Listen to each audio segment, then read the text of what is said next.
Hey everyone, today I'm going to show you two super easy ways to restart your Vizio TV. Whether you've lost your remote or you have it handy, I've got you covered. Let's kick things off with the method that doesn't need a remote. This trick works for a lot of issues and fixes about 50 to 75% of them, so it's a great first step. Here's what you do. First, turn off your TV, then unplug it from the wall. Next, find the power button on your TV. It's usually on the side or underneath. Press and hold that button for 10 full seconds. This drains leftover power from the TV.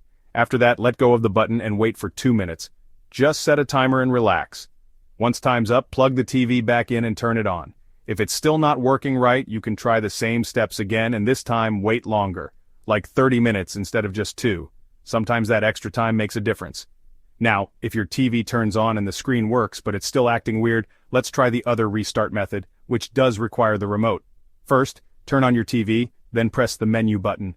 Go to System, then Reset and Admin, and choose Reboot TV. That will restart the TV safely without messing with any of your settings or apps. And that's it. 2 ways to restart your Vizio TV, one with the remote and one without. Try these out and hopefully your TV is back to normal in no time. If it worked for you, hit the like button and drop a comment to let me know. Thanks for watching.